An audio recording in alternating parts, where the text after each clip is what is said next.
നമസ്കാരം. ആചാര്യ വിഷ്വൽ മീഡിയയുടെ പുതിയ ഒരു എപ്പിസോഡിലേക്ക് എല്ലാ മാന്യ പ്രേക്ഷകർക്കും സുസ്വാഗതം. ഇന്ന് ജ്യോതിഷ സംബന്ധമായ കാര്യങ്ങളെക്കുറിച്ചാണ് നമ്മൾ ഈ ചാനലിലൂടെ പറഞ്ഞു വരുന്നത്. ഇന്ന് പറയുന്നത് പുതുവർഷ ഫലത്തെയാണ്. ന്യൂ ഇയറിൻ്റെ ഫലം ഓരോ രാശിക്കാർക്കും എങ്ങനെയാണ് എന്നാണ് നോക്കി വരുന്നത്. പുതുവർഷം എന്ന് പറയുമ്പോൾ മലയാളികളുടെ പുതുവർഷം ചിങ്ങം തൊട്ട് കർക്കിടകം വരെ. ജ്യോതിഷപ്രകാരം ഏറ്റവും കൂടുതൽ പ്രാധാന്യം കൊടുക്കുന്ന വിഷുഫലത്തിനാണ്, മേടം 1 തീയതി തൊട്ട് മീനം വരെ. പക്ഷേ ലോകമെമ്പാടുമുള്ള ജനങ്ങളുടെ പുതുവർഷം എന്ന് പറയുന്നത് ജനുവരി 1 തൊട്ട് ഡിസംബർ 31 വരെയാണ്. അപ്പോൾ ഈ പുതുവർഷത്തെ 2026 ഓരോ രാശിക്കാർക്കും എങ്ങനെയായിരിക്കും എന്നാണ് നോക്കി വരണേ.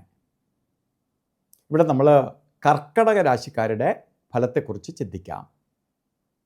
കർക്കിടക രാശിയിലുള്ള നക്ഷത്രക്കാർ പുണർദ നക്ഷത്രത്തിൻ്റെ അവസാനത്തെ 15 നാഴിക, 60 നാഴികയാണ് ഒരു നക്ഷത്രം. അതിൽ അവസാനത്തെ 15 നാഴിക എന്ന് പറയുമ്പോൾ അവസാനത്തെ കാൽഭാഗം. അതുപോലെ പൂയം, ആയില്യം, ഈ 2 ഫുൾ നക്ഷത്രങ്ങളും ചേർന്ന 2.25 നക്ഷത്രമാണ് കർക്കിടക രാശിയിലുള്ളത്. അപ്പോൾ കർക്കിടക രാശിക്കാർക്ക് ശരിക്കും പറയുകയാണെങ്കിൽ ഇപ്പം നല്ല സമയമല്ല.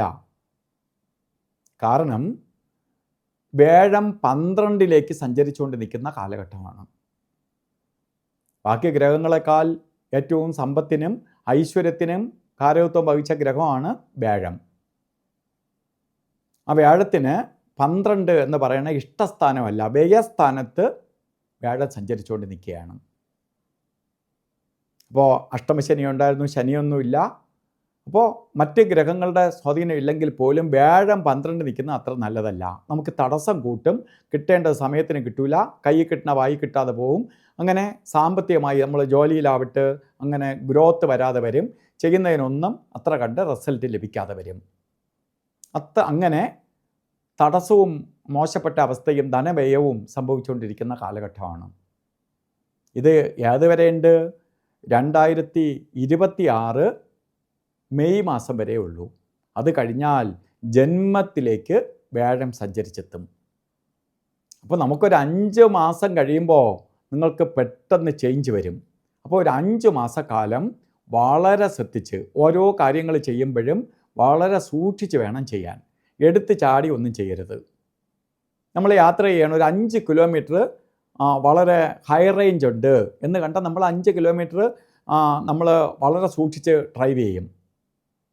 നമ്മൾ വണ്ടി 140 പോകാൻ ഉള്ള പ്രാപ്തിയുള്ള വണ്ടിയാണെങ്കിൽ പോലും ഹൈ റേഞ്ചിൽ 140 പോയാൽ കൊക്കയിലായി പോകും. അപ്പോൾ നമ്മൾ എന്ത് ചെയ്യും?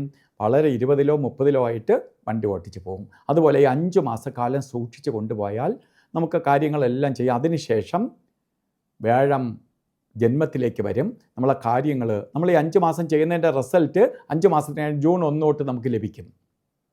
അതുകൊണ്ട് നമ്മൾ സമയദോഷമൊന്നും പറഞ്ഞ് മാറി നിൽക്കുകയല്ല ചെയ്യേണ്ടത്, ശ്രദ്ധിക്കുകയാണ് ചെയ്യേണ്ടത്. നമുക്ക് മുന്നറിയിപ്പ് തരികയാണ് ആചാര്യന്മാർ.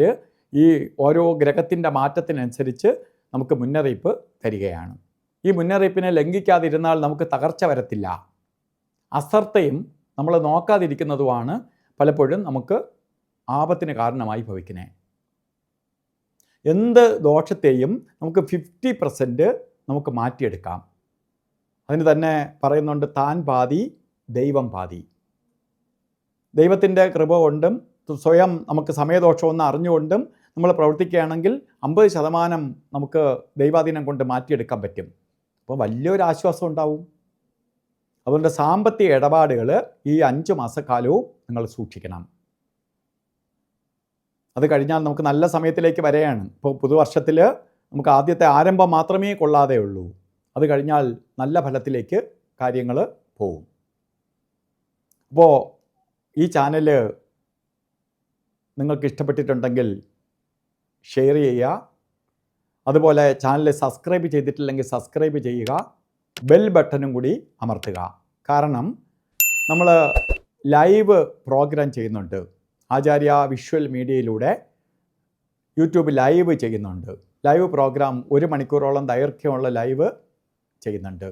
അപ്പോൾ നിങ്ങൾക്ക് ഡയറക്റ്റ് തന്നെ ബന്ധപ്പെട്ട് കാര്യങ്ങൾ മനസ്സിലാക്കാൻ സാധിക്കും.